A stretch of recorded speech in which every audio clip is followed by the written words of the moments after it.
12절 말씀 함께 한 목소리로 읽겠습니다.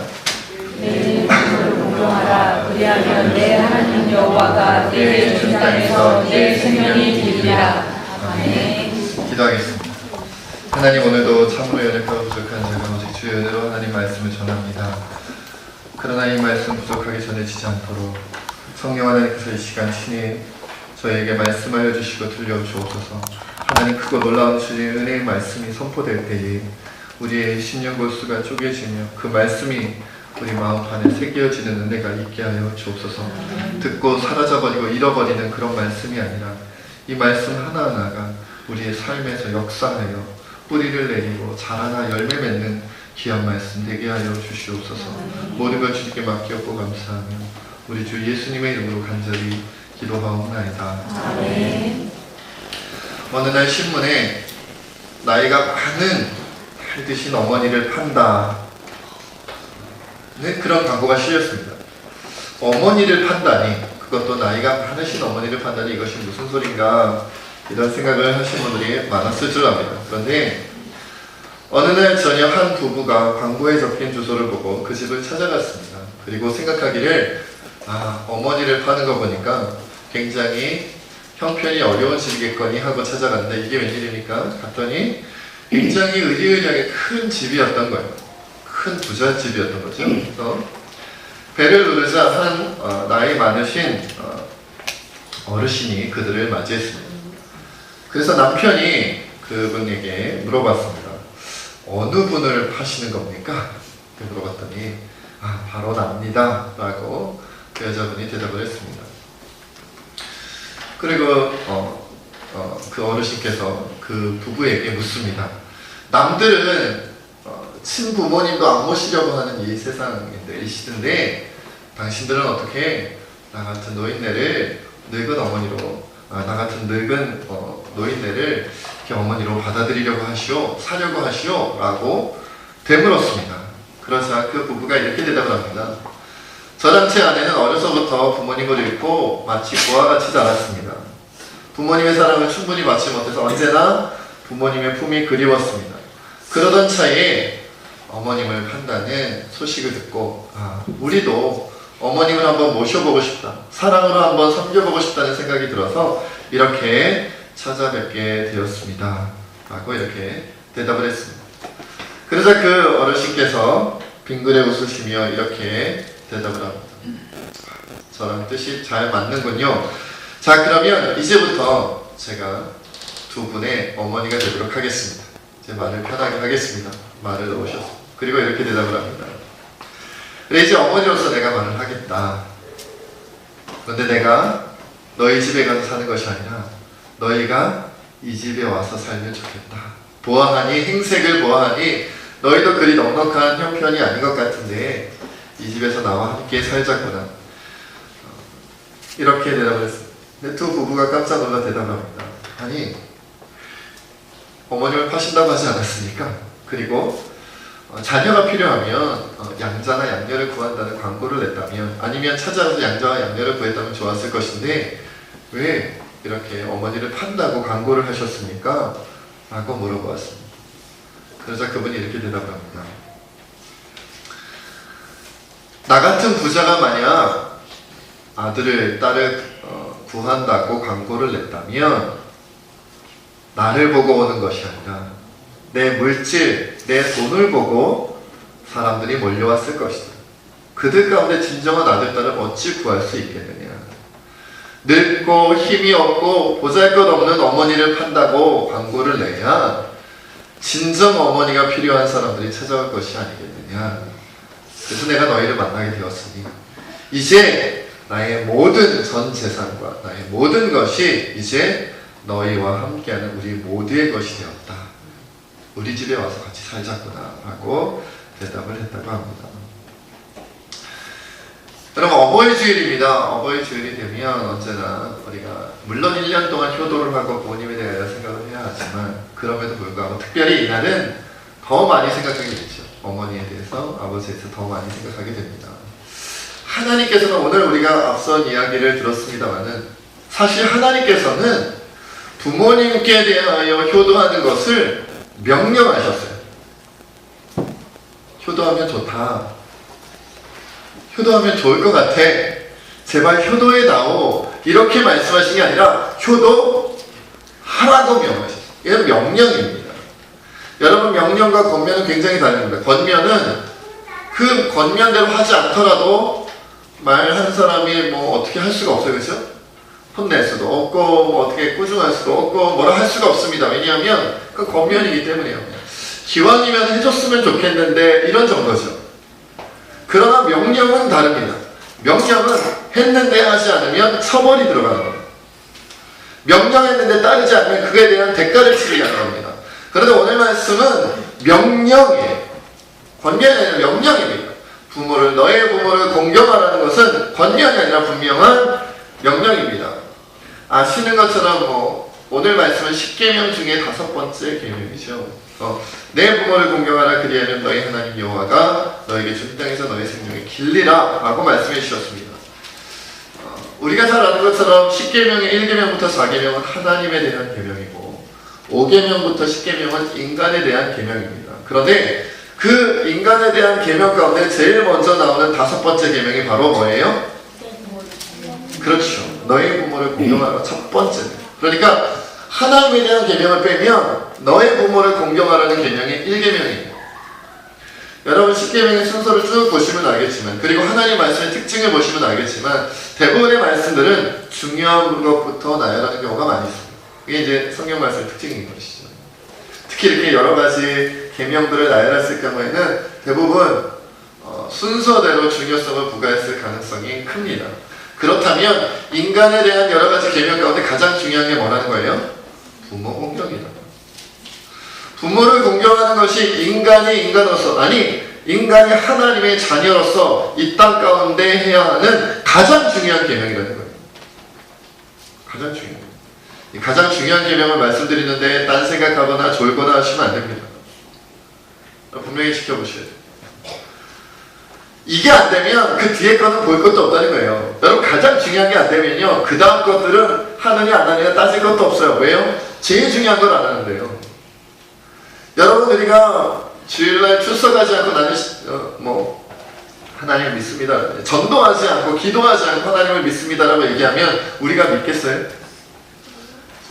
우리가 하나님을 찬양하지도 않고 예배드리지도 않으면서 나는 신앙생활을 합니다라고 한다면 누가 그것을 믿겠냐는 거예요. 중요한 것부터 행하고 그 다음 것을 해야 그 다음 것들이 이해가 되고 그 다음 것들이 의미가 있는 것이죠. 살인하지 말라, 간음하지 말라, 도둑질하지 말라, 이 모든 인간에 대한 여러 가지 다음 계명들은 부모를 공경하라는 계명부터 우리가 이런 후에 그 다음에 생각해 보겠습니다. 순서가 어때요? 순서가. 그러니까 부모에 대한 공경이 없는 사람이 그 다음 것들을 이룰 리가 없다. 왜요? 살인하지 말라는 그 명령 속에는 어떤 말씀이 있는 거예요? 예수님 시대에 와서 예수님께서 다시 해석해 주시기를 사람을 미워하기만 해도 죽인 거라고 했잖아요. 그러니까 부모를 공경하지 않는 사람은 사람을 사랑할 수가 없다. 미워할 수밖에 없다. 부모를 공경하지 않는 사람은 남의 것을 탐할 수밖에 없다는 거예요. 그것이 하나님의 말씀이다라는 거예요. 그러니까, 그리고 이 말씀이 얼마나 중요하냐면 살인하지 말라, 그리고 그 다음에 살인 안 하면 뭐 해주겠다라는 그 대답이 있나요? 없습니다. 간음하지 말라, 그리고 나서 간음하지 않으면 내가 너에게 상을 주겠다, 그러시나요? 안 그럽니다. 도적질하지 말라, 도적질하지 않으면 내가 너에게 큰 은혜를 줄게, 그러셨나요? 안 그러셨어요. 그런데 유독 너의 부모를 공경하면 어떻게 준다? 내 하나님 여호와가 너에게 준 땅에서 너의 생명이 길 것이다, 약속을 해주고 선물 줬어요. 왜요? 중요하니까요. 중요하니까요. 중요하니까 상품을 거는 거예요. 중요하니까 선물을 거는 거예요. 중요하니까 이 은혜를 약속을 해 놓는 거예요. 이거 지키면 내가 이거 해줄게. 하나님이 너무 원하시는 거예요. 여러분, 우리가 우리 자녀들한테도 그렇죠. 자녀들이 해도 그만 안 해도 그만인 것에 여러분 상품을 거는 거 보셨습니까? 뭘 할까요? 오늘 그렇죠. 부모님 말씀 잘 들으면, 오늘 하루 동안 부모님 말씀 잘 들으면 엄마가 과자 사줄게, 아니면 장난감 사줄게 이런 말 하잖아요. 그렇죠? 근데 별로 중요하지 않는 것에는 우리가 상품을 걸지도 선물을 걸지도 않아요. 이건 꼭 들어야겠다. 이건 정말 내 아들이 내 딸이 꼭 들어줬으면 좋겠다. 그런 마음이 들면 상품을 걸죠. 그리고 중요한 것일수록 상품도 커집니다. 커집니다. 그러니까 여러분, 부모 공경을 우습게 알면 그건 기독교인이 아니에요. 기독교인에서 출발 자체가 안 돼요. 출발 자체가. 여러분, 오늘날 많은 한국 사회의 많은 분들이 사실 기독교를 많이 오해하고 있죠. 부모 공경에 대하여 기독교가 굉장히 약한 것처럼, 별로 신경 쓰지 않는 것처럼 이렇게 생각하는데, 그것은 말씀이 잘못되거나 아니면 하나님의 뜻이 그래서 그런 게 아니라 그 하나님의 뜻을 잘못 받아들인 우리 잘못이에요. 우리가 하나님의 말씀을, 하나님의 뜻을 잘못 이해하고 그것을 약하게 가르쳤기 때문에 약해진 거예요. 그렇지가 않아요. 사실은 부모 공경이라는 것은 하나님 앞에서도 굉장히 중요한 겁니다. 기도한다고 하면서, 찬양한다고 하면서, 예배드린다고 하면서, 하나님의 말씀을 전하고 증거한다고 하면서 부모님을 공경하지 않는다면 하나님 편에서 보면 나는 너의 진심을 볼 수가 없다라고 말씀하실 수밖에 없는 거예요. 여러분, 예배 잘 드리고 나서 살인한다면 어떻게 되겠어요? 주여! 막 두 손 들고 막 찬양하고 막 열심히 기도하고, 그 다음에 주여 주의 이름으로 제가 잘 살겠습니다. 그리고 가서 사람을 죽여요. 야, 사람을 죽이는데 왜 웃어? 그리고 이제 열심히 전도를 합니다. 복음을 전하고 말이죠. 예수님 믿고 구원받으세요. 예수님 믿고 구원받으세요. 우리 세대교회 좋은 교회예요. 우리 세대교회 좋은 교회예요. 하고 나서 그냥 소매치기. 전도하고 지갑 던지고, 전도하고 주먹을. 말이 됩니까? 말이 안 되죠. 마찬가지 예배 잘 드리고, 찬양 잘하고, 기도 잘하고, 전도 잘하고, 부모님을 공경하지 않는다면 하나님 편에서 보면 나 하나님을 향한 너의 진심을 볼 수가 없다. 왜? 너의 부모를 공경하지 않기 때문에. 너의 부모를 공경하지 않는데 어찌 너가 나에 대한 사랑이 진짜라고 내가 확인할 수 있겠느냐. 하나님은 부모님을 공경하는 것에서부터 하나님 사랑에 대한 증거 확인을 찾고 싶으신 거예요. 왜 그럴까요? 두 가지 이유를 우리가 좀 찾아봤으면 좋겠습니다. 첫째는 부모님을 통하여 생겨난 모든 자녀로 구성된 가정은 하나님께서 태초부터 인간에게 만들어주신 가장 기본적이고 중요한 사랑의 공동체이기 때문에 그래요. 맨 처음 아담과 하와가 하나님께서 창조하시고, 그리고 가인과 아벨을 통해 가정을 이루게 하신 다음에 서로 사랑하게 하셨죠. 하나님은 사랑을 나눌 사람들이 필요했고 그 사랑을 나누는 공동체가 필요했어요. 그래서 만드신 게 가정이에요. 그러니 이 가정이 얼마나 좋겠어요. 사랑밖에 없는. 오늘날은 가정들이 많이 변질되고 죄로 말미암아, 악함으로 말미암아 요즘 가정들이 많이 깨어지고 연약해지긴 했지만, 사실 하나님께서 처음 가정을 만드셨을 때는 서로 사랑하라고 만드신 거잖아요. 서로 사랑하라고. 그러니까 하나님께서 태초부터, 여러분 말씀을 들으셔서 많이 알겠지만 사실 교회는 태초부터 있었다고 보기는 어렵죠. 왜요? 모두가 하나님을 알고 하나님을 섬기는 그 속에 굳이 따로 믿는 사람들끼리 모여서 예배를 만들고 교회를 만들 필요는 없었죠. 처음부터 교회가 있었던 건 아니에요. 그러나 처음부터 있었던 유일한 공동체는 뭐예요? 가정이다, 가정. 거기에 중심은 누구예요? 부모님이다. 그러니까 그 가정의 사랑의 공동체, 그 가정의 핵심이 되는 부모님이 얼마나 중요하겠냐는 거죠. 두 번째 이유가 있습니다. 이제 악함이 들어오고 죄와 사망의 권세가 들어오고 난 다음에 이제는 부모님이라는 존재가 어떤 존재가 되냐면, 우리가 하나님 나라에 갈 때까지 하나님은 어떤 분인지 우리 인간들에게 눈에 보이는 가장 중요한 모델이 부모님이기 때문에 그래요. 이 세상에 그 누구를 봐도요, 누구를 보고 하나님을 떠올릴 수 있을까? 그럴 만한 대상이 사실 잘 없습니다.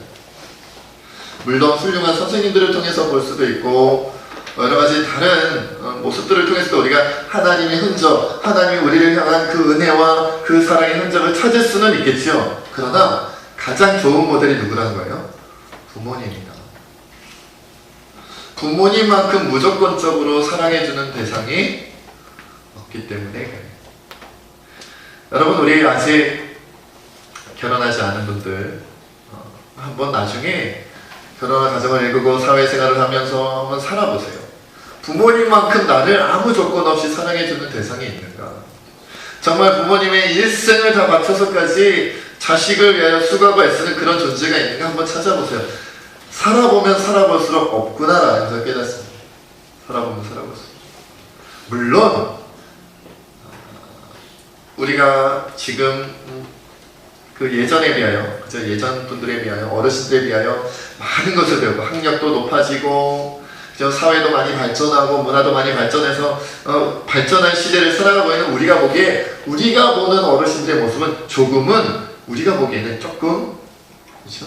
약간 세상적으로 볼 때는, 세상적인 기준과 판단해서 본다면 약간은 어눌해 보일 수도 있고 잘 모르시는 부분들이 많은 것 같기도 하고 그럴 수 있습니다만은, 그러나 그 사랑의 넓이와 높이와 폭과 크기는 우리가 도저히 감당할 수 없을 만큼 크고 놀랍다는 거예요. 내가 더 많이 배웠다고 해서 내가 더 많이 사랑하는 게 아니에요. 내가 더 많이 안다고 해서 내가 더 많이. 여러분 굳이 뭐 벨소리가 난다고 해서 거기 집중할 이유는 하나도 없어요. 저도 배를 올릴까봐요. 저한테 집중하기. 이것과 하나님께 예배드리는 건 아무 상관이 없습니다. 애가 울어도 상관없습니다. 무슨 상관입니까? 하나님만 바라보면 돼요. 여러분, 우리가 분명히 알아야 될 것은 뭐냐면, 부모님을 통해 하나님께서는 하나님이 인간들을 자녀로서 살아가는 것이 무엇인지 가장 좋은 모델로 보여주셨습니다. 그러니까 우리가 부모님을 섬기는 것은 누구를 섬기듯이 하는 거냐면 하나님을 섬기듯이 하는 거예요. 부모님을 섬길 수 있어야 보이지 않는 하나님을 섬길 수 있는 가능성이 생기는 거예요. 그렇지 않고 우리가 하나님을 섬긴다 하면서 부모님을 제대로 공경하고 섬기지 못한다면 그것은 거짓말이다. 거짓말이다. 외식된 것일 수 있어요. 꾸며낸 것일, 포장된 것일 수 있다는 거예요. 우리나라 그 과자 포장 때문에 말들이 많잖아요. 진공 포장. 그 과자 봉지를 이만한 데가 아니죠. 딱 뜯어보면 바람만 쭉 빠져요. 내용은 별로 없어요. 그렇죠? 열받죠. 저도 과자를 좋아하는 산 사람으로서 과자를 뜯어보면 옛날에 비하면 얼마나 열받는지 모르겠어요. 근데 다른 나라 과자들 보니까요. 어느 나라 과자라고 해서 딱 뜯어보니까 막 이게 내용이 꽉 찼어요. 공기는 별로 없어. 그냥 과자가 꽉 찼어요. 얼마나 흐뭇해요. 딱 뜯는 순간 이래야지. 과자는 자고로 이래야지. 봉지만큼의 과자가 들어있어야 좋은 거 아니겠어요? 그런데 빡 뜯자마자 바람만 있어. 순간 얼마나 절망이 됩니까? 하나님께서도 마찬가지예요. 부모님을 공경할 줄 아는 하나님의 사람은 꽉 찬 사람의 가능성이 높아요. 신앙으로, 믿음으로, 소망으로, 사랑으로, 겸손으로, 하나님의 복음으로, 말씀으로 가득 찬 사람의 가능성이 높아요. 그런데 아무리 찬양 열심히 하고 예배 열심히 드리고 막 하나님의 일이라면 막 발벗고 나서는 것처럼 보이는 사람이라 할지라도 그 부모에 대하여, 어르신들에 대하여 공경할 줄 모르고 섬길 줄 모르고 품을 줄 모르고 사랑할 줄 모르는 사람은 가득 바람만 집어넣은, 뜯어놓으면 그냥 푹 빠져버리는 내용으로 보잘것없는 그런 사람의 가능성이 높다는 거예요. 하나님 앞에 갔을 때 하나님, 내가 하나님을 위하여 이것도 하고 저것도 하고 이것도 했습니다. 난 널 모르겠다. 불법을 해난 자야 떠나라. 이러실 수 있다. 여러분, 우리는 그리스도인이기에 세상 사람들보다 더 순종하고 효도해야 합니다. 다른 세상 사람들도 자신의 부모라는 이유로 순종하고 효도를 하잖아요. 그런데 우리는 거기다가 하나님께 대한 믿음이요, 하나님께 대한 순종이라는 그 명목까지 붙었으니 얼마나 더 순종해야 되고 얼마나 더 효도를 해야 되겠어요. 이건 너무 당연한 거예요. 세상 사람들만큼만 순종하고 세상 사람들만큼만 효도한다? 그건 부족한 것이죠. 당연히 부족한 것이죠. 우리는 인간의 도리로서 부모님께 순종해야 하고 인간의 도리로서 효도해야 하지만 그것 이상으로 우리는 하나님의 사람이기 때문에 부모님께 순종해야 되고 우리는 하나님의 사람이기 때문에 부모님께 효도해야 되는 것이죠. 작년에도 이런 말씀을 드렸던 기억이 납니다만은 우리는 부모님께서 우리에게 먹여주시고 입혀주시고 재워주시는 능력이 있어서 효도하는 게 아닙니다. 돈을 주셨기 때문에 효도하고 부모님이 건강하셔서 나를 도와줄 수 있기 때문에 효도하고, 내가 나중에 가정을 가지고 자녀를 낳으면 우리 어머님이 내 자녀들을 손자 손녀로서 키워줄 것이기 때문에 효도하고, 그런 게 아니에요. 그러면 뭐 때문에 효도해요? 비록 우리 부모님이 이제 나이가 드시고 연로하셔서 돈을 벌지 못하신다 할지라도, 기력이 쇠하셔서 나를 돕지 못하신다 할지라도, 아니 돕지 못하실 뿐만 아니라 오히려 내가 그분을 모시고 섬기고 우리 부모님을 정말 그 모든 수발을 다하는 아픔과 고통과 괴로움이 따른다 할지라도 하나님께서 허락하신 나의 부모님입니다. 그 부모님을 통해 하나님을 볼 수 있기 때문에 우린 효도인을. 앞으로 우리나라는 100세 시대가 된다고 합니다. 점점 이제 어르신들의 연령이 높아집니다. 그럼 앞으로 한국 사회는 젊은이들이 숫자적으로 많이 줄어들겠죠. 어린아이들이 많이 줄어들 겁니다. 그것과 더불어서 가정 해체도 급속도로 진행되고 있습니다. 여러 가정이 해체되고 있습니다. 이제 많은 청년들이, 많은 자녀들이 부모님을 나몰라라 하는 시대가 점점 가까이 다가올 겁니다. 그때 중심을 잡는 것이 우리 하나님의 사람들이어야 합니다. 여러분들이어야 합니다. 한국 사회가 부모님을 몰라라 하고 어르신들을 몰라라 하고 외면하는 그러한 모습으로 자꾸만 변해가고, 그리하여 정말 세대차뿐만 아니라 서로 원수지간처럼 지내게 될 수밖에 없는 그런 상황이 도래한다 할지라도, 그때 마음으로 정말 하나님이 주신 그 믿음으로, 주님이 주신 그 간절한 사랑으로 이 시대의 간극, 세대의 간극을 메꾸고 하나로 뭉칠 수 있는 힘이 어디서부터? 교회에서부터 나와요. 하나님의 자녀들로부터 나와야 돼요. 아동부 어린이들이, 중고등부 어린이들이, 청년들이 이 시대를 향하여 부모님을 공경하는 것이 인간의 도리와 하나님의 뜻이라는 것을 선포하고 보여주고 실천하는 모습을 공개하고 나타낼 때에 이 한국 사회가 다시 회복되어질 수 있을 것이다. 그러니 이제 여러분들 결단해야 됩니다. 우리 아동부 친구들도, 중고등부 친구들도, 우리 청년들도, 우리 장년분들도 마찬가지겠습니다만은 지금부터 결단을 해야 돼요. 어떤 결단이요? 비록 언젠가 우리 부모님께서 나에게 용돈 주시지 못한다 할지라도, 오히려 내가 나중에 용돈을 드려야 하고, 비록 언젠가 나에게 도움을 주시지 못하고 내가 전적으로 수발하며 그분들을 섬기고 모셔야 한다 할지라도 난 하겠다. 하겠다는 결단을 해야 돼. 첫째는 그것이 인간의 도리이기 때문이요. 그것보다 더 큰 이유는 그것이 하나님의 마음이고 명령이기 때문에. 깜짝 놀래. 우리 아동부 친구 한 명이 하고 놀랐어. 어떤 결혼 전에 간호사로 일했던 한 여자분의 과거에 실제로 있었던 이야기에 고백이 하나 있어서 여러분에게 소개하도록 하겠습니다. 간호사로 일하고 있는데 아침에 출근해 보니까 아직 진료가 시작되기도 전인데 25살 남짓돼 보이는 젊은 아가씨와 그리고 흰머리가 희끗희끗한 아주머니가 두 손을 꼭 마시고 병원 문 앞에 서 있었습니다. 그래서 모녀인 것으로 보였어요.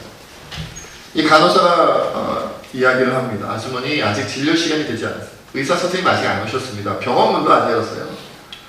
그러자 아주머니가 이렇게 대답을 합니다. 그러면 오실 때까지 잠시 기다리겠습니다. 그리고선 두 손을 또 꼭 잡고 있습니다. 얼마 시간이 지나지 않아 원장 선생님이 오셔서 두 모녀를 진료실에 안내했습니다. 무슨 일로 오셨습니까? 어디가 아프십니까? 그래서 이 아주머니께서 원장님께 떨리는 목소리로 말했습니다. 어디가 웬일인지 이 옆에 딸로 보이는 25살 정도 남짓 때 보는 이 아가씨는 눈물을 뚝뚝뚝뚝 흘리고 있는. 이 아주머니가 이렇게 대답을 합니다. 얘가 제 딸아이입니다. 옛날에, 그러니까 초등학교 들어가기 전에 외갓댁에 놀러 갔다가 그만 농기구에 손을 다쳐서 왼손 손가락을 전부 다 잘려버리고 말았습니다. 손가락 4개가 잘린 거예요. 그런데 다행히도 다른 손가락들은 접합 수술이 잘 돼서 잘 성공을 했는데 반지를 껴야 하는 네 번째 손가락이 첩합 수술이 안 된 거예요. 그래서 네 번째 손가락만 없는 채로 평생을 살아왔습니다. 그런데 이 딸아이가 다음 달에 시집을 가게 됐습니다. 장가가게 된 거죠. 사귀게 될 남자가 와서 손가락이 없어도 괜찮습니다. 반지를 껴주지 못해도 괜찮습니다. 저는 딸아이를 사랑합니다. 따님을 사랑합니다. 라고 대답을 했지만 그래도 제 평생에 이 아이의 손가락을 볼 때마다 마음이 아팠습니다. 그리고 의사 선생님께 이렇게 간청을 합니다. 선생님, 비록 제 손가락이 나이 들고 병들고 쭈글쭈글해져 있지만 우리 딸아이를 위해 제 손가락을 선물하고 싶습니다. 거절하지 마시고 제 손가락을 우리 아이에게 접합시켜 주실 수 없겠습니까? 순간 따님도 그리고 그 아주머니도 원장 선생님도 그 안에 있는 모든 분들이 아무 말도 하지 못하고 눈물만 흘렸다고 합니다.